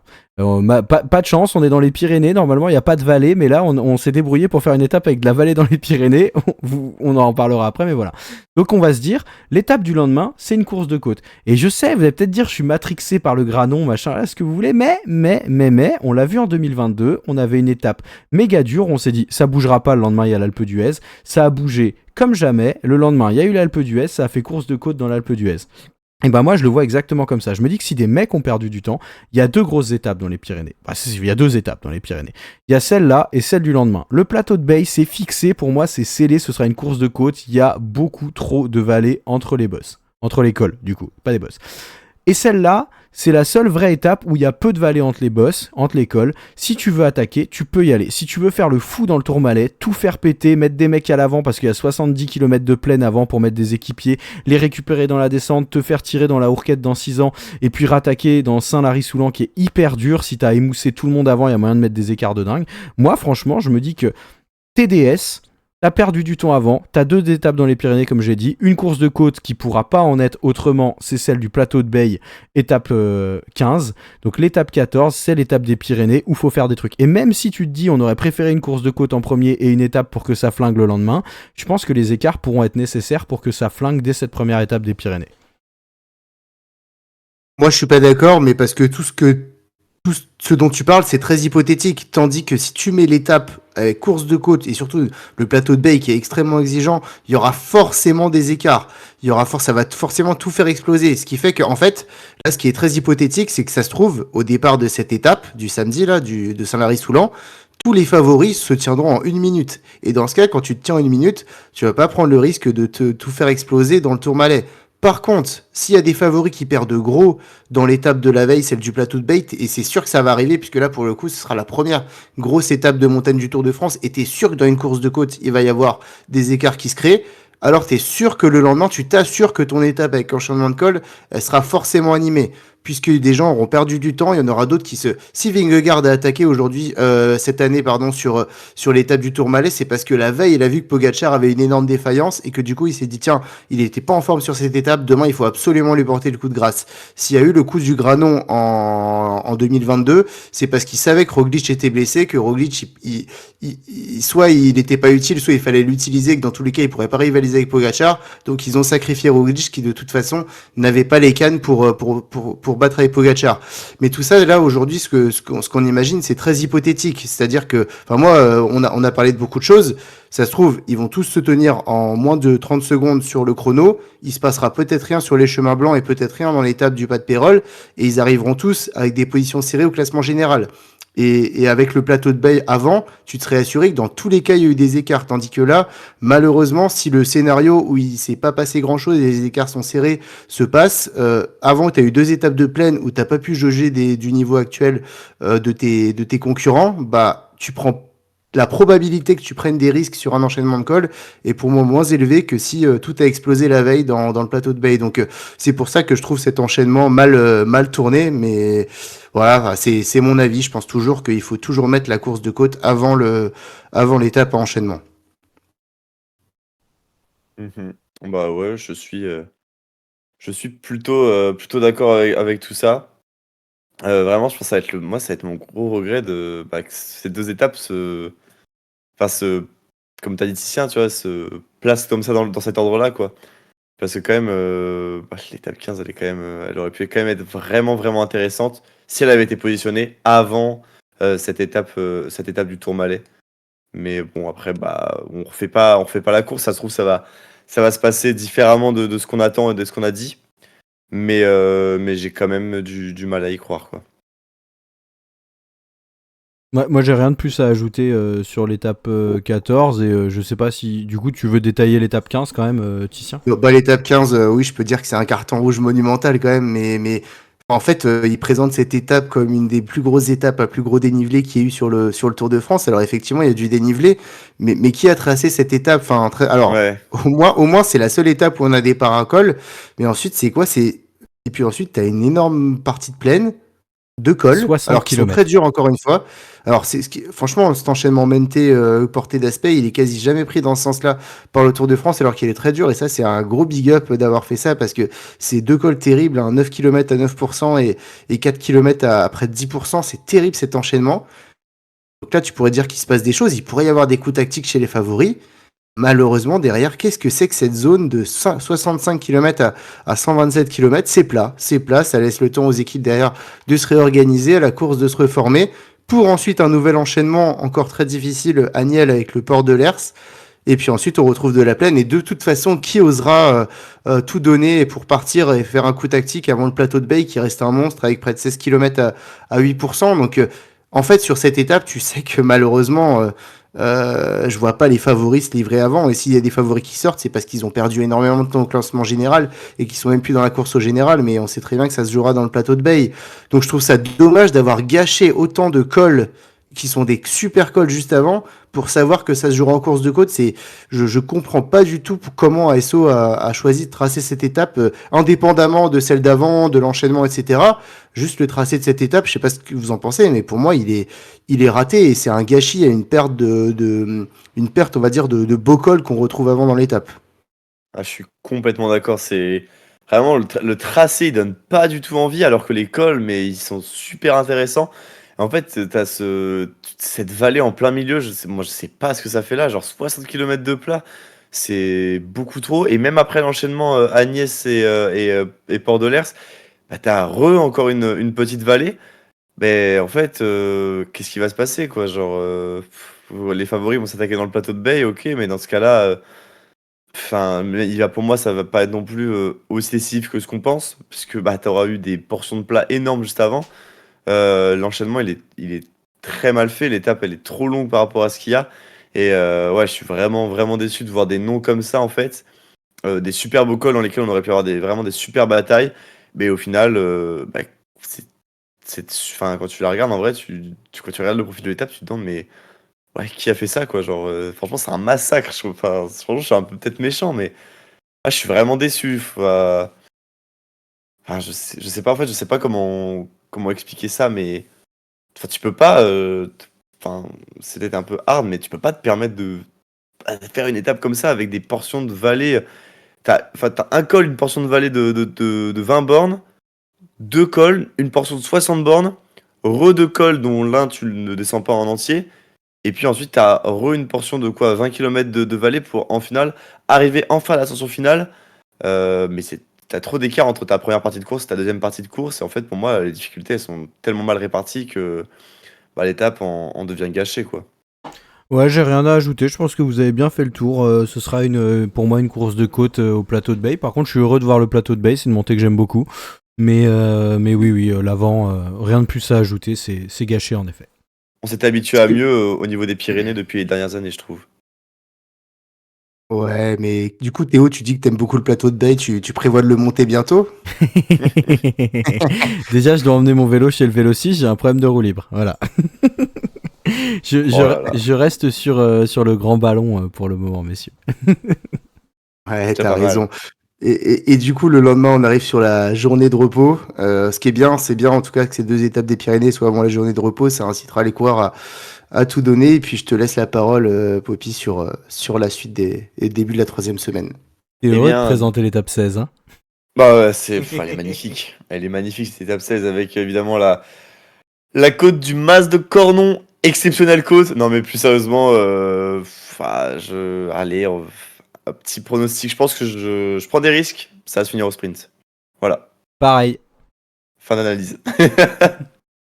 Ouais, et puis bah écoutez, on aura une vague d'abandon au soir de cette étape, puisque si je suis sprinter, il y a aucun intérêt à rester en course ensuite, à part pour Le celui qui a maillot le vert. maillot vert, mais sinon bah pour tous les autres, c'est retour à Ah la ouais. maison, puisque pourquoi, enfin moi je suis un peu déçu de ça, c'est certes cette étape des Champs-Élysées, bon, elle a pas tellement d'intérêt sportif, mais au moins quand t'es un sprinter, t'as cette volonté d'aller au bout de la course. Là, je serais très étonné que un Dylan Groenewegen, pourquoi il continuerait le tour? Voilà, je sais pas, donc c'est un peu dommage, c'est un peu mon regret, mais c'est la dernière bataille des sprinters, et puis ensuite, à mon avis, ils raccrocheront tous le dossard pour rentrer chez eux. Voilà. Après, je pense que si t'es un Groenewegen de l'année dernière, par exemple, je pense que je viens même pas sur le tour, hein. Clairement. Ouais, possible. Moi, je suis d'accord enfin sur le fait que cette étape sera au sprint et qu'après, bah voilà, ouais, c'est la dernière. Peut-être qu'on aurait pu la mettre en avant-dernière, enfin, mettre une étape de ce profil en avant-dernière étape pour que les sprinters se disent, bon, le lendemain, il y a un chrono, mais on va quand même essayer d'aller au bout. Donc, ouais. Par contre, plus sexy l'étape 17. Bah évidemment, l'étape 17, elle ressemble un petit peu à l'étape qu'on avait parlé là, qui finit à Lioran. Mais je trouve quand même que c'est une version un petit peu moins difficile. Déjà, il y a 30 km de moins, pardon. Euh, et puis, il y a un petit enchaînement avec col de Bayard, et c'est 7 km à 7%. Col du Noyer, 7,5 km à 8,4%. Et enfin, super d'évoluer, 4 km quasiment à pratiquement 6% aussi. Bel enchaînement avec très peu de temps plat en fait, parce que tu vas monter, redescendre un peu, mais quand même remonter direct, redescendre un peu, remonter. Donc en fait, tes 40 km, 40 derniers kilomètres de course au final, ils sont propices pour moi à des gros punchers. Voilà, c'est pas non plus un endroit où les favoris pour moi vont essayer de jouer la victoire. Il y a des étapes après qui pour moi sont plus difficiles et dans lesquelles il y aura peut-être plus de batailles en fin de tour. Mais voilà, pour moi, ça va être une étape pour un gros puncher ou alors quelqu'un qui veut aller jouer sa victoire d'étape aussi. Voilà, je sais pas ce que vous en pensez là-dessus, mais en tout cas, ouais, j'aime bien en fait, j'aime bien ces étapes où la fin est compliquée, quoi. Ouais, j'aime bien aussi, je trouve ça cool. Je pense que on sait que mine de rien, on l'a vu, hein, il y a des coureurs qui préfèrent les cols un peu plus longs, alors qu'il y a du pourcentage ou pas, mais voilà. Là, on a vraiment un enchaînement de petits cols. Le col du Noyer, il est pas évident, hein, faudra quand même se le fader. Je pense qu'il y a moyen que ça puisse donner lieu à une bataille entre favoris, même s'il reste du très très lourd derrière. J'imagine pas quelqu'un se découvrir de ouf, mais j'imagine quand même les favoris essayer de se tester un petit peu. Alors on verra si Pogacar et Vingegaard sont là, mais on l'a vu, hein, eux ils sont capables de se faire la bataille tous les jours dans tous les cols. Donc je pense que quand même dans l'enchaînement noyé, l'arrivée sur super dévolu, il y a moyen de prendre un petit peu de temps sur quelqu'un qui serait moins bien. Ça pourrait être un peu pour moi une étape surprise qu'on n'a pas forcément attendue, mais sur laquelle bim, j'étais pas attentif ou autre, ou je perds mon petit 30-40 secondes et j'aurais du mal plus tard à le récupérer, et peut-être le début des défaillances pour ceux qui n'ont pas hyper bien géré leur pic de forme. Alors là pour le coup faut être très en forme sur la fin du tour, mais on sait jamais, donc ouais, je pense à pas sous-estimer cette étape. Ouais, je suis totalement d'accord avec toi, Théo, et avec toi, Poppy. C'est une très belle étape aussi. Je connais bien l'enchaînement du noyer et de Super Dévolu. Et les 2 derniers kilomètres du noyer, ils sont vraiment difficiles. Et ce qui est bien, c'est qu'ensuite, c'est une descente et puis une remontée. Donc, on l'a vu sur un Dauphiné, il me semble, et ça avait bien bastonné, je crois. Donc, non, très bon point. Et l'agencement est bien, puisque le lendemain, c'est une étape qui sera pas forcément pour les favoris. Donc, ça va, je pense, les inciter à se dire, de toute façon, demain, on joue rien. Donc, aujourd'hui, il faut tout donner dans l'enchaînement final. Donc, de toute façon, je pense que c'est pas une des étapes qu'on attend le plus. Donc, je pense qu'on sera juste. Il y aura une course à 2 étages avec une échappée devant et puis les favoris qui sont la bagarre derrière dans la fin du noyer. Mais voilà, je pense qu'on sera quand même satisfait de cette étape. En tout cas, c'est une bonne entrée en matière dans les Alpes, je trouve. Ouais, et puis du coup, pour l'étape 18, cette étape-là, moi je l'adore. En fait, entre Gap et Barcelonnette, 177 km et demi. Mais en fait, ça fait que de monter-descendre tout le temps. Voilà, je trouve que c'est vraiment super cool cette étape. Plein d'enchaînements de petites bosses. Alors on commence par le col du Festre, qui est en fait le col le plus haut de cette étape et la montée la plus longue aussi, puisqu'on a 14 km. Si on exclut en fait j'ai envie de dire la montée finale vers Barcelonnette, puisque c'est une route tout le temps montante. Mais je trouve que c'est vraiment une super étape dans laquelle on va pas du tout s'ennuyer. Voilà, ça ressemble à ces fameuses étapes typiques puncher, voire même un peu grimpeur. J'aime beaucoup. Toute la course va être super haletante. Et puis, en fait, j'aime bien aussi cette idée d'avoir une montée à la fin, mais pas vraiment répertoriée, tu vois. Parce qu'en fait, dans Barcelonnette, la route, elle monte sur 20 bornes. Et au final, bah, après une journée qui est casse-pattes comme celle-ci, ça a vraiment joué au plus fort. Et ça me fait penser beaucoup à l'étape de Mende où Michael Matthews avait été gagné, là. Et où on avait vu des attaques de partout. Je trouve que cette étape, elle était vraiment super agréable à regarder. Et vraiment, celle-ci, je pense qu'elle a peu de chance, en tout cas, peu de chance de me décevoir, ouais. Ouais, je pense que c'est vraiment l'étape pour les baroudeurs très forts qui seront déjà livrés une grosse bataille avant, quand on est encore sous la pédale, et voilà, on sait que les 3 étapes qui suivent, à mon avis, laisseront peu de place aux baroudeurs, donc ce sera un peu la dernière chance. Donc je vois bien ouais, une étape où des costauds risquent de sortir dans cette première ascension de 14 km à 4,3%, puis derrière ça risque de se bastonner un peu tout le long de la journée. Par contre, je pense que les favoris resteront au chaud vu de l'enchaînement des 3 dernières étapes. Donc, ouais, une étape qui va être fun, où ça bougera pas derrière, mais devant, ce sera à suivre.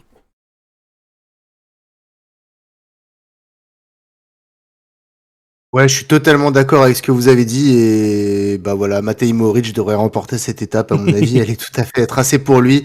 Non, mais vous avez raison, c'est que en fait derrière c'est 3 étapes de montagne, donc en fait très clairement là il va y avoir énormément de candidats à l'échappée. En fait tous ces gaziers, punchers, baroudeurs qui sont bons sur des terrains un peu accidentés comme ça, mais qui sont pas grimpeurs, bah là, ils auront tous visé cette étape. Ce qui est bien, c'est qu'en plus c'est vraiment pas. C'est un profil compliqué, mais pas trop. On voit que les boss, ça monte pas au-dessus de 4-5%. Donc, c'est vraiment accessible pour, ouais, comme des mecs comme Asgreen, comme Mohoric, comme Campenarts, etc. Enfin, tous ces mecs-là, ils seront aux avant-postes. Ça ressemble un petit peu, peut-être un petit peu plus dur à l'étape qu'a gagné cette année Mohoric devant Asgreen à la photo finish. Donc, moi, je vois bien ce genre de coureur-là. Enfin, en tout cas, il va y avoir énormément de candidats à l'échappée. Et puis, je vois bien, voilà, ce type de coureur. Un peu les purs baroudeurs, là, les mecs qui tiennent longtemps, ouais, des Matthews, des trucs comme ça. Enfin, en tout cas, voilà, ce sera une pure étape qui va pas débrancher du début à la fin. Elle est très bien placée en milieu de troisième semaine. Donc, non, très content de voir cette étape et impatient de voir son déroulé. À mon avis, on va se régaler. Je reprends la main pour les 3 dernières étapes.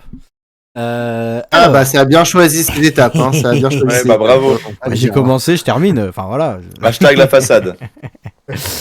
Étape 20, messieurs, 132 km. Une étape qui partira de Nice pour arriver. Non, pardon, je me suis trompé. Ah non, il y a 19. Ouais. Oui, étape 19, pardon. Étape 19, Embrun Isola 2000. Une très belle étape, donc de 145 km. Alors, je trouve que l'étape 19 et l'étape 20, sans être exactement les mêmes, elles ont d'énormes similitudes, ne serait-ce que la montée finale. Isola 2000, c'est 16,1 km à 7,1%. Le col de la Couillole, c'est 15,7 km à 7,1%. Voilà, vous ferez l'idée que vous voulez. C'est pas exactement les mêmes montées au kilomètre près, mais ça se ressemble énormément. Donc je disais 145 km, Embrun, Isola 2000, ça va y aller. Hein. Il y a notamment la cime de la Bonnette au milieu, c'est 23 km à 7%. Il va falloir être costaud, ça va grimper. Malgré tout, je pense qu'on devrait quand même voir uniquement une bataille sur la fin. En fait, ce qui me gêne un peu, et on a pu le voir sur le Giro cette année, même si le chrono, c'est pas le chrono du Giro, j'ai l'impression que ces 3 dernières étapes sont tellement dures qu'on va vachement se neutraliser, et notamment sur ces 2 étapes-là, là, Isola 2000 et col de la Couillole. Alors, je trouve que l'étape 20 se prêtera peut-être plus à de la bagarre et à des grandes manœuvres, mais sur cette étape 19, pour moi, ça se terminera sur une baston sur Isola 2000. Qu'en pensez-vous ? Je suis pas totalement convaincu. Je trouve, pour moi, c'est l'étape reine du Tour de France, tu vois. C'est la plus dure en termes de montagne. La Bonnette, c'est 3000 mètres quasi. Enfin, pas vraiment, mais 2800 mètres, c'est quand même très très haut. L'altitude, ça va jouer un rôle. Et justement, j'ai peur que, on en reparlera, l'étape du lendemain, qui est magnifique, elle soit totalement court-circuitée par le chrono du lendemain. Là, on est quand même 2 jours avant le chrono. Voilà, cette étape, elle est très belle. Effectivement, tu as raison. De toute façon, cet enchaînement de 3 étapes, il est dur et le chrono de fin, et pour moi, il va bloquer la course et c'est dommage. Et c'est ce que je disais en début d'émission. Ce Tour de France, il a des très belles étapes comme les 3 dernières et pourtant, je trouve qu'il est mal agencé parce que j'ai un peu peur, effectivement, que le chrono, il tue tout. Et en tout cas, si les favoris veulent quand même jouer là-dedans, et ben pour moi, c'est l'étape reine parce que la Bonnette, il y aura une sélection naturelle. Et pour le coup, il y a autant l'étape du lendemain. Elle est très belle parce que ça s'enchaîne. Autant celle-là peut permettre des coups tactiques avec des équipiers grimpeurs qui seraient partis dès le début ou dans le col de Vars. Et puis des favoris là, qui donnent justement tout dans la Bonnette pour rejoindre leurs équipiers, pour les retrouver dans ces 10-15 km de vallée là, entre Saint-Étienne de Tinée et Isola et aborder la montée. Enfin, en tout cas, ouais, pour moi, je vois bien un scénario comme ça avec tout qui pète dans la Bonnette, sélection naturelle avec les 23 km à 7% et l'altitude, des équipiers, une course-poursuite, voilà, c'est dans la descente et sur le plat, et puis on donne tout dans l'ascension d'Isola. Voilà, moi c'est le scénario que je vois et je vois des écarts monstrueux sur cette étape et voilà, celui qui gagnera cette étape, et je pense que ce sera un favori, il remportera le Tour de France parce que elle est tellement dure que ouais, moi je vois bien ce scénario là et ouais, pour moi c'est l'étape reine du Tour. Je suis assez d'accord, pas sur le fait d'étape reine, mais que ça va être une étape où beaucoup de choses vont se passer. Déjà, cette cime de la Bonnette, Titien l'a rappelé, c'est 2800 mètres, quoi. Genre, c'est énorme. Enfin, c'est le point le plus haut, le col routier le plus haut de France. C'est incroyable. C'est incroyable, je pense qu'on va avoir vraiment des super scénarios. La Bonnette, pour moi, va avoir un rôle assez important. Parce que quand tu montes à 2800 mètres, que tu sois Pogacar ou Vingegaard, crois-moi que quand tu redescends, t'es quand même un petit peu. T'es quand même pas mal essoufflé, on va dire. Je pense qu'elle va avoir un rôle d'écrémage intense pour cette descente vers Isola. T'as quoi? T'as presque 30 km de descente à faire. Mais moi, je pense que la Bonnette va vraiment user les organismes. Un peu à l'image de ce qu'on avait vu sur l'Isran en 2019, où l'Isran avait été vraiment un juge de paix, dans le sens où c'était vraiment terrible, quoi. Enfin, si tu montais à des altitudes, tu montes à combien? 2006, 2007 pour l'Isran. Donc, et où à la Philippe, avait complètement explosé. On avait vu Bernal être en train de survoler la course. Donc, c'était vraiment quelque chose qui avait eu son importance et je pense que la bonnette va un peu avoir cet impact-là aussi. Et puis cette montée vers Isola qui est tout sauf facile pour finir. Donc je pense vraiment que ça va être une étape où au final c'est le plus frais et le plus fort qui va s'imposer. Et je pense que, ouais, Titien l'a dit, hein, le gagnant du Tour de France, pour moi, il gagnera cette étape-là, c'est sûr. Étape 20, messieurs, qu'on a un petit peu spoilé, une étape de 132 km entre Nice et le col de la Couillole. On aura donc une première côte, un premier col, le col de Brosse de 10 km à 6,6%. Ensuite, on enchaînera avec le col de Turini, 20 km à 5,7%.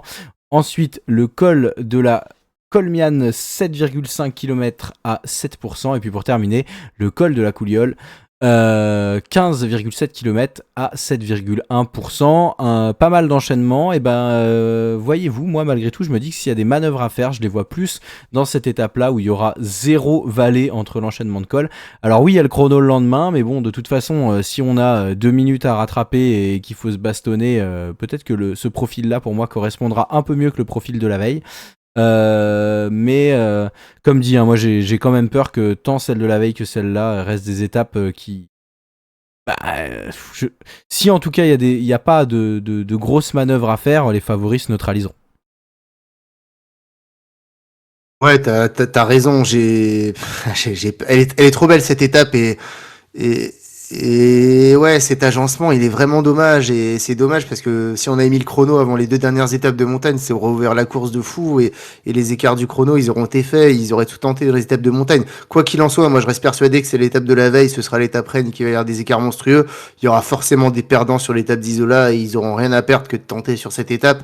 Mais j'ai peur que par exemple, tu vois, les 3 premiers du général, j'en sais rien, ou les 2 premiers, Pogacar, Vingegaard, qui se tiennent en 1 minute, ils se disent, ok, on voit ce qu'on peut faire dans l'ascension finale, on s'épuise pas parce que vu ce qui s'est passé cette année en 2023, on sait que les chronos, ça peut faire énormément d'écart et donc on prend pas de risque. Et c'est dommage parce que cette étape, elle est très belle et ça pourrait partir dès le Turini.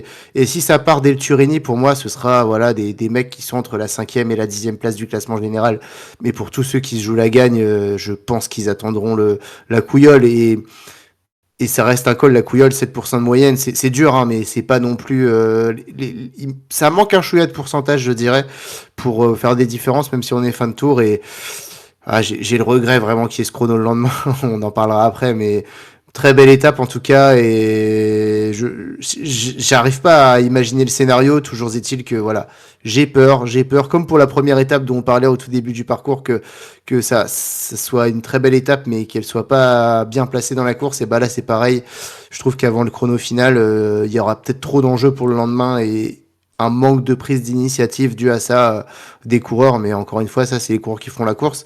Et pour en revenir uniquement factuellement au parcours, par contre, il est très beau. L'enchaînement, il est parfait. Il doit juste y avoir 4-5 km de vallée entre la Colmiane et la Couillole. Donc voilà, les Alpes du Sud ont été très très bien exploitées de ce côté-là. Ouais. C'est vraiment super belle cette étape. C'est vrai que le chrono peut poser problème puisque tu as envie de te préserver pour. Mais je vois bien le scénario, tu vois, où Pogacar n'est pas maillot jaune, il a 1 minute 30 de retard sur Vingegaard et il se dit c'est cette étape-là ou rien, quoi. Moi, je vois clairement peut-être ce scénario-là. En tout cas, j'ai envie de voir les favoris se battre tout au long de l'étape. Je trouve que c'est une étape qui est fait pour. Il y a de quoi s'user sur toutes les montées, il y a très peu de temps de récupération et puis cette montée vers la Couillole, elle fait vraiment très mal. Franchement, pour moi, c'est celle-ci l'étape reine du tour. C'est celle-ci, l'enchaînement il est idéal. C'est bon, ce chrono derrière, il gâche un petit peu pour moi. Enfin, on l'a trop dit, hein, mais il gâche un petit peu cette dernière semaine de course. Mais en tout cas, le profil de l'étape, s'il est parfaitement exploité, il est incroyable. Et j'espère qu'il sera parfaitement exploité par les coureurs. Et en fait, j'ai trop envie de voir des coureurs se battre à l'instinct, tout simplement. Pour moi, c'est une étape qui est tracée pour ce genre de choses. Et puis, j'ai envie d'y croire, en fait, à cette bataille entre les favoris dans les différentes montées. Très bien, messieurs. Eh bien, on va parler en effet de cette dernière étape, ce dernier chrono, ce chrono final qui arrivera à Nice, qui partira de Monaco. Un chrono de 35 km dans lequel nous aurons une ascension, la Turbie de 8 km à 5,6%. 8%. Derrière, on redescendra un petit peu avant de remonter sur le col d'Aise, 1,6 km à 8%. Et puis enfin, une longue descente et quelques kilomètres de plat pour rejoindre Nice. Un chrono extrêmement vallonné dans lequel certainement que l'écart se fera dans la montée. C'est intéressant tout ce qu'on a dit, notamment sur le fait que ça bloque, et je pense que le chrono de cette année remporté par Jonas Vingegaard ne va pas aider à faire en sorte que si ce soit serré, les coureurs décident de s'attaquer comme des veaux dans les étapes précédentes, puisqu'on a vu à quel point un chrono bien préparé pouvait faire une différence de dingue, notamment lorsqu'il y a des difficultés dans celui-ci. Mine de rien, hein, alors peut-être qu'on n'aura pas du grand fun avant, mais ça pourrait être là que le tour se jouera, et ça pourrait donner du très beau spectacle pour ce dernier chrono. Ouais, ce chrono, il est magnifique, je le trouve très très beau et je suis désolé de lui attribuer un beau carton rouge, mais qu'est-ce qu'il fait là en dernière étape? Je sais pas, il va attirer. Enfin, on a vu quand même ce qui se passait, les écarts de un mec qui peut partir dès le kilomètre zéro d'une étape de montagne et faire l'étape de sa vie et prendre une minute aux autres favoris, il peut en perdre 3 sur un chrono le lendemain. Il va y avoir, je pense, des écarts monstrueux sur ce chrono et j'imagine pas s'il pleut avec la descente du col d'Aise. En fait, dans cette région, il pleut pas beaucoup. Donc quand il pleut, les routes, elles sont pas préparées à ça. Et on l'avait vu en 2020, là, quand il y avait que des chutes sur la première étape, ce que ça avait donné. Donc s'il pleut ce jour-là, alors bon, la probabilité qu'il pleut, elle est moins élevée qu'il fasse plus beau là-bas en au mois de juillet. T'inquiète. Mais attention à ça, la descente, dans ce cas-là, elle pourrait avoir un impact énorme. Et non, par contre, ce chrono, il est terrible parce que quand même, la Turbie, c'est 8 km de montée. Hein. Donc, alors certes, on est sur du 5-6%. Ensuite, on va se faire le col d'Aise à 8%. Un mec qui a jeté sa dernière cartouche, et c'est le cas, on voit sur les courses ces dernières années, Jay Hindley en 2022 qui gagne 2022 je crois, ouais, qui gagne le Giro en jetant toute sa cartouche dans la dernière montée du Giro, Primoz Roglic qui met sa grosse cartouche dans le chrono du Monte Lussari cette année. Donc on voit que quand ça finit par le gros épouvantail, et ben souvent il y a des mecs qui ont tout gardé pour la fin et voilà, et c'est ce qui m'embête dans ce Tour de France. Et tu vois, le Giro, c'était pas grave, il y avait pas d'étape incroyable, et je trouve qu'il y a vraiment des très très belles étapes sur ce Tour de France dont le chrono en fait partie, mais je sais, l'agencement me convainc pas en tout cas pour qu'on ait une course hyper ouverte et des favoris qui se montrent pas un peu frileux. Après Pogačar, pour l'instant, il s'est jamais montré frileux dans sa carrière, mais peut-être que pour le coup là, voilà, ça va peut-être inciter les coureurs. Enfin, cet enchaînement de 3 étapes, il est quand même terrible, hein, et le chrono pour finir, il arrange pas les choses. Donc étape chrono magnifique sur le papier, à voir ce que ça donnera. En tout cas, voilà, s'il y a un favori qui a tout misé là-dessus, il a de quoi faire des écarts monstrueux. Donc dans tous les cas, dans le meilleur des cas, évidemment, on a 2 favoris qui sont à 30 secondes d'écart et on aura un suspense incroyable. Et j'espère que c'est ce qui va se passer. Et dans ce cas, on aura un dernier contre-la-montre incroyable et des souvenirs mémorables pour ce Tour de France. Et je croise les doigts pour qu'on ait un scénario comme ça, parce que sinon, voilà, ça serait un peu dommage. Mais en tout cas, c'est encore une fois factuellement, ce chrono, il est très très beau. Donc j'espère juste qu'il bloquera pas les 3 semaines d'avant. Je suis d'accord, j'espère que ça va pas bloquer la course, même si je pense que c'est ce qui va se passer en fait, au vu des stratégies de certaines équipes, mais dans tous les cas, ça lui enlève rien à sa difficulté et à sa beauté. Il est juste pour moi mal placé dans ce Tour de France et en fait, sa position de dernière étape, certes, ça peut être une bonne idée, mais pas quand tu fais un chrono aussi compliqué que ça. Enfin, pour moi, là, tu peux prendre, tu l'as dit, hein, tu peux prendre vraiment 2-3 minutes sur certains favoris. Mais sur les autres étapes, tu peux pas prendre forcément beaucoup de temps. Donc, ouais, on va voir ce qui va se passer. Après, il y a des coureurs qui permettent aussi qu'il y ait des étapes un petit peu différentes et des scénarios de course totalement à l'inverse de ce qui était prévu. Mais j'ai peur quand même que le chrono il bloque quand même une bonne partie et qu'il soit en tout cas le juge de paix de ce Tour de France. Messieurs, pour finir, on va peut-être se dire ce qu'on pense de ce parcours plus globalement. Moi, je te rejoins sur ce que tu as pu dire, Titien, tout au long. Hein. Je pense que ça va être ton débrief final aussi. Mais voilà, il y a de très belles étapes. Il y a des moments qui risquent d'être hyper cool. On va avoir du fun. Je pense à l'étape de 3 notamment. Enfin voilà, je pense qu'il y a certaines étapes sur lesquelles on va se régaler. Mais l'agencement est pas terrible. Alors, j'espère Peut-être est-ce crédule, mais j'espère que les coureurs, eux aussi, vont nous faire mentir et vont utiliser cet agencement qui, sur le papier en tout cas, moi me paraît mal fichu pour en faire un Tour de France grandiose. En tout cas, je pense qu'il y a assez d'étapes pour que ce tour devienne mythique. Après, comme dit, si les coureurs sont dans le calcul à 100% et qu'il n'y a pas de scénario de course funky, le chrono pour terminer sera peut-être comme le chrono du Giro de cette année, et j'aimerais mais tellement pas qu'on vive le Giro de cette année sur le Tour de l'année prochaine. Même si c'est Roglic qui gagne à la fin. Sauf si c'est Roglic qui gagne à la fin. Non, mais t'as raison, je te rejoins sur ton débrief, des magnifiques étapes, franchement, je pense qu'on va en prendre plein les yeux. Il y avait un très beau spectacle, malheureusement, encore une fois, cette concentration de 3 énormes étapes en 3 dernières étapes du Tour, c'est un peu dommage. Voilà, ça gâche un peu le truc, mais après, encore une fois, ce seront les coureurs qui font la course. En tout cas, le terrain de jeu est là. Un petit regret ici, c'est quand même, je trouve ça dommage de pas laisser une étape pour les sprinters à la fin. C'est vrai que ça va pas les inciter à rester en course. Et voilà, malgré tout, il en faut des étapes, et les sprinters, ils font partie du peloton, donc faut prendre ça aussi en considération. Bon, c'est comme ça cette année, mais globalement, voilà, tu vois, j'avais me dit, j'étais sur la moyenne plus un 11, 12, 13 pour le Giro. Là, je mettrais voilà un petit 13-14 pour ce parcours du Tour. Il y a quand même des belles étapes malgré l'agencement, et ça reste un beau Tour de France. Et en tout cas, voilà, il y a, à part sur 4-5 étapes que j'ai bien vu, où je me suis dit bon voilà, c'est la sieste, sinon quand même on devrait se régaler à la fois en termes de parcours, de paysage, et puis à la fois en termes de sport, donc j'ai hâte. Ouais, je te rejoins complètement sur ces 3 dernières grosses étapes qui malheureusement interviennent à la toute fin. Le chrono, je suis content d'un départ en Italie, là où beaucoup de personnes ont craché. Moi je trouve ça super sympa de c'est découvrir chouette. un nouveau pays, des paysages surtout qui sont magnifiques, et surtout qu'on n'a pas forcément l'habitude de voir parce que tout le monde ne regarde pas les classiques italiennes ou les courses italiennes. Et puis je suis content d'avoir aussi des petites étapes comme celle du Lioran ou celle de Troyes, qui pour moi vont être des étapes vachement intéressantes, peut-être dans un tour qui parfois peut, comme souvent de tour peut l'être dans les milieux de semaine, un peu ennuyeux. Je trouve ça très très cool d'avoir des étapes où tu connais jamais le dénouement. Un petit peu déçu des Pyrénées, on l'a dit. Et puis, les étapes de montagne qui m'emballent moins que les autres années en tout cas. Ça sera pas mon année préférée par rapport à ça, c'est sûr. Mais il y a quand même de quoi bien s'amuser. Et j'espère, comme Théo l'a dit, j'espère que les coureurs en fait vont nous faire mentir sur pas mal de choses, et qu'on aura un tour où on sera pris dedans de A à Z, quoi. J'espère qu'on pourra avoir ce genre de choses, et que ce sera pas un tour cadenassé où on essaie de tout jouer sur le chrono. C'est vrai que ça serait un petit peu décevant. Très bien messieurs, et bien en tout cas merci à toutes et à tous de nous avoir suivis. N'hésitez pas à lâcher un petit like, ou comme on l'a dit, à vous abonner si jamais ce n'est pas encore le cas sur la chaîne.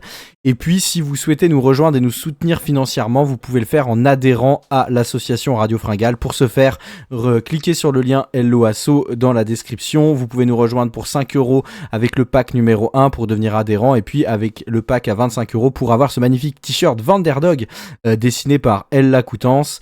Voilà, toutes les infos sont en description, n'hésitez pas. Merci messieurs pour cette émission. C'était un vrai plaisir, encore une fois. Donc écoute, maintenant, plus que quelques mois à patienter avant ce Tour de France. Donc on va voir ce qui se passe dans la saison. Et puis on espère que, en tout cas, le scénario le plus positif qu'on retient, c'est celui qui arrivera sur le Tour de France. Voilà. Je suis un peu déçu quand même que Christian Prudhomme n'ait pas pris mon parcours, franchement. Ouais, c'est abusé, mais bon, je pense que les coureurs, ils auraient pas voulu le faire. Tu l'as donné trop tardivement, Poppy, c'est pour ça. Le Tour de France le plus difficile jamais conçu. Faut savoir, Tisha il se plaint quand c'est trop facile et que c'est mal fait, et après c'est trop difficile. Non, c'est un beau parcours. À mon avis, tu devrais le soumettre quand même. Faut faire du forcing. Là. J'aurais dû aller le voir pendant les Fringale Awards, je suis un peu déçu. Oui, il nous attendait en plus sur le Discord. Et oui, je suis dégoûté. Christian Prudhomme m'a dit par contre que Thibaut Pinot c'était le coureur français de l'année. Voilà. Étonnant. D'accord. En attendant, merci à toutes et à tous de nous avoir suivis. Pensez à vous alimenter. On a hâte déjà d'être en juillet pour vivre ce magnifique événement qu'est le Tour de France. Prenez soin de vous. À tout bientôt. Encore merci mesdames, messieurs. Ciao, ciao. Ciao les gars. Bisous à tous. Allez, on va aborder.